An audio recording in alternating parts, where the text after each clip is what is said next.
Okay, dear colleagues, I hope that I will not repeat Professor Petrović. I will try not to repeat. Maybe I will emphasize some things that he mentioned. So this is our cardiovascular system, as you can see. There is volume, there is a pump, and there are the pipes. Everything of this should be functioning. If there is a minor disturbance of one component, this can be compensated by the other.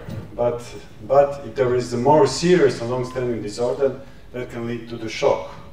Or if the pump is not functioning, we will have too much volume and we have congestion.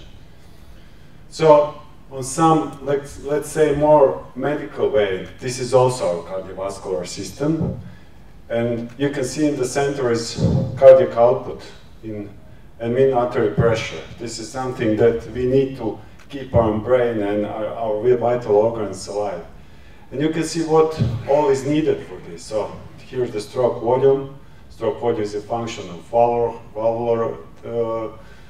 valvules. Inotropy is important. Preload is important. Preload is the function of blood volume, venous compliance, blood volumes of the renal function, and everything else. And you can see here in the corner neurohormonal factors. So we all know that these neurohormonal factors are our enemies, let's say. And we fight in chronic heart failure, we fight against this. But you will see later, maybe in acute phase of acute heart failure, it's not the time always to fight strongly against this, and you will see this in the therapy if you agree. So, you know, the acute heart failure is broadly defined as a rapid onset of new. So in 20%. In 80% we have actual divorcing of heart failure of the patient that we already know. We know what is going on with this patient, and we can see that he's deteriorating. And our first goal is management of fluid overload and hemodynamic compromise. So we are not thinking in that point on a far away mortality. So we have very short goals in this kind of patient. So that's the reason maybe some drugs, for example, beta blockers or ACE inhibitors or this are not priority in the acute heart failure. Okay, we have to know what are the causes, and we have to find these causes as soon as possible. Acute coronary syndrome, mechanical complications, acute valvular dysfunction, sudden increase in afterload, increase in preload, acute myocardial disease. These are all the causes of acute failure. And you have seen from Professor Petrović reason why we can discharge the patient home. Here are reasons why you have to keep the patient in the hospital, not just during some therapy. So, new heart failure. Why new heart failure? Because you don't know anything about this patient. You have to find out what is going on with him, and then after this you can actually see and make the plan with this patient.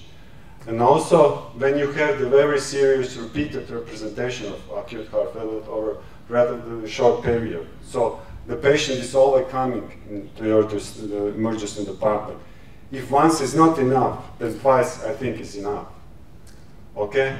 Then if you have very serious symptoms, if you have hypoxemia, anasarca, signs of hypoperfusion, of course, and what is important, if you have a concomitant acute illness like pneumonia, diabetic ketoacidosis, cerebrovascular incident, or even transitory ischemic attack, these are all reasons. Look at these reasons. Maybe we are not always thinking of this. Mental illness, the history of not occurrence. We are actually angry on this patient and we want to discharge him home, but actually this is the reason why we have to keep him in the hospital. And also here, I was traveling here to Rob, and I think, oh, what will happen to the patient with heart failure here on Rob? What can he do? So far away from a medical facility. So we have to keep this in mind. This is old study, but very good study from Optimized Health trial, which is showing us precipitating factors for hospitalization. And you can see the leading one are arrhythmia, uncontrolled hypertension, acute coronary syndromes, worsening of renal function, pneumonia, and not adherence of medication and not adherence to diet. I'm not sure where this is, probably in Western Europe, so I think that in Croatia, maybe we are not here on 15%, we are here on 50% with not adherence on diet. Because the average Croatian is eating about 13 grams of salt. And you can also see here that in almost 40% there is no precipitating factor. Okay? But it is important to find it if there is one, because we have to influence and prevent next hospitalization by influencing this, but also you can see it has prognostic value. If the precipitating factor is arrhythmia or uncontrolled hypertension, so this is the good prognostic factor for in-hospital mortality, but also for 90 days mortality. If this is acute coronary syndrome, worsening of renal failure or pneumonia, this is bad. Okay, clinical presentation, you have seen this. We have acute decompensated heart failure in the patient that usually already have chronic heart failure. So main mechanism is left ventricle dysfunction. Gradually, symptoms will arise, not suddenly, but gradually. So you have time to recognize this patient usually. And the main hemodynamic abnormality is increased. So these patients are usually wet and warm, but sometimes they can be wet and cold if they are coming too late. In acute pulmonary edema, we usually have wet and warm patient. And you have heard from Professor Petrovic about right ventricle dysfunction and cardiogenic shock. So diagnostic workup, I just want to emphasize the lung ultrasound. I'm not performing this regularly, especially in emergency department. Now, I don't know how to do it. And I think it can be useful. I can see if there is pleural effusion, but I know that some other cardiologists are getting more and better information about this. And you can see echocardiography in twice. So first in emergency department, and we are doing this in our Vinogradska hospital regularly, in every, let's say, heart failure patient almost, and then after a few days, comprehensive echocardiography to see. And in initial management, what is important? This. Because if you recognize this on time, you have solved your patient. You will not have anymore the patient with acute, let's say, not always. But if you solve the tamponade, your patient is done. Okay, if you have if you have recognized mechanical cause of then you know what to do with your patient. So you know with these specific causes, you have to recognize them, you have to treat them immediately. But if not, if there is no such type of cases, then you should put, as in one Croatian song, put the right thing in the right place, actually the right patient in the right square. And this, we should learn our students and our young doctors that they really have to know how to recognize cold patient, not just by waiting the labs, but also seeing and watching, and also how to recognize wet patient with congestion, how to differentiate from some pulmonary disease and so on. So we have to teach them, so because this is crucial in deciding how you will treat your patient further. So you know that we have a different type of drugs, and we have to know how these drugs are, like we know the principles, but how they are affecting on our preload, on our afterload, chronotropic, because you have seen on my first and second slide, because this is actually what is our cardiovascular system about. So for example, you can see here norepinephrine. It is increasing preload, and drug that is increasing afterload. So you know that you cannot expect the relief of congestion with norepinephrine. You can just expect that congestion will be worse, but you know when you have to use norepinephrine. Okay, so I think that we can go very fast. So management of acute compensated. So you have seen loop diuretics and you have to recognize hypoperfusion, treat with inotropes. If inotropes are not enough, vasopressor, if vasopressor is not enough, then mechanical circulatory support. We are much better in pulmonary edema, I suppose.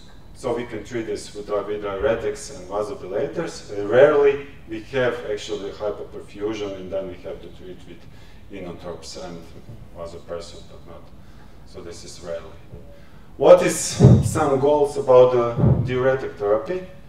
Use low dose and see in 6 hours, and then increase the dose if it is needed.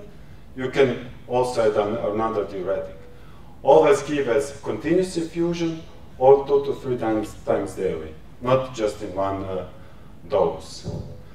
And what is also important, maybe we are not doing always like we should.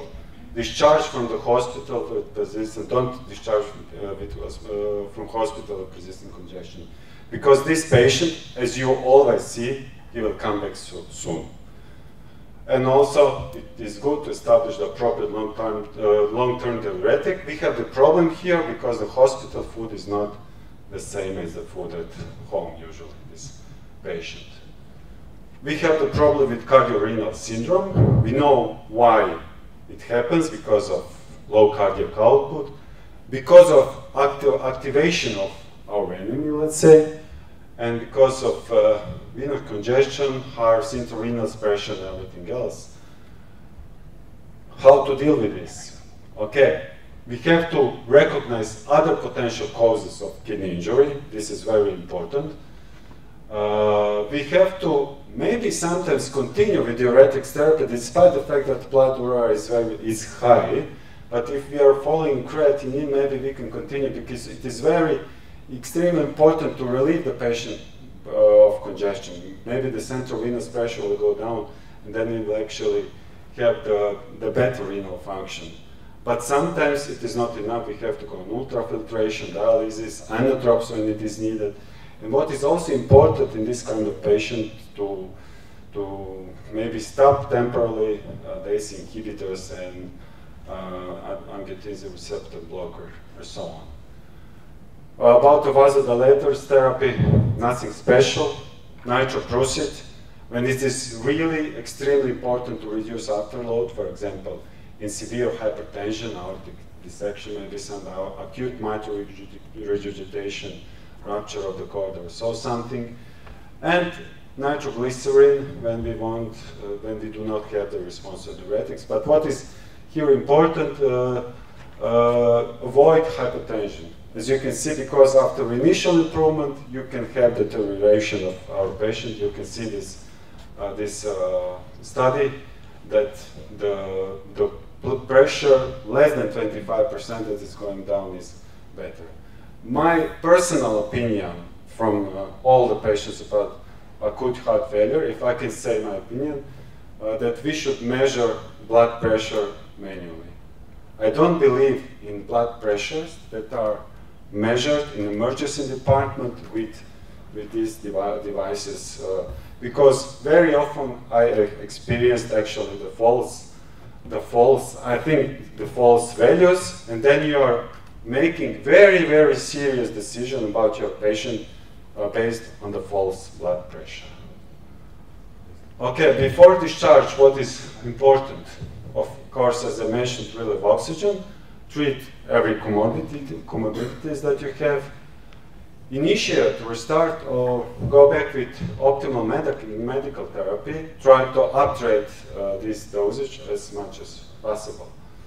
What we have here also, what is important to say, the army that are showing promising results when you started early after the acute heart failure, and also the pulse study that are showing us that empagliflozin is acting soon after you have given this. So in 18 days you already have the results. So we have to keep this in mind. And also, what is important, first visit of this patient 1 to 2 weeks after discharge.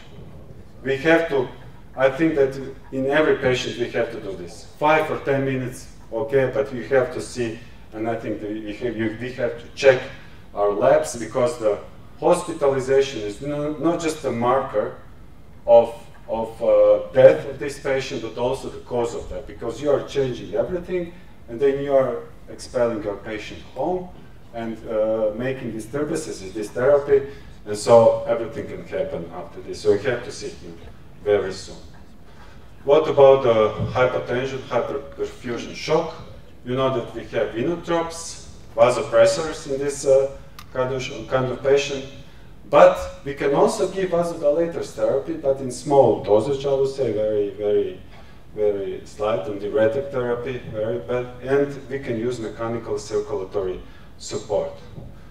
We know that inotropes are good drugs, but not perfect drugs, and we know everything about them. So they are really the drugs that in our studies they didn't show the benetropes. So we use them really in the patients as a short-term hemodynamic support with low cardiac output hypertension, and we should avoid them in other type of patients, and we can use them as a bridging therapy. We have something, for example, if the patient is waiting for the LVAD or heart transplantation. How do we decide which one we should use?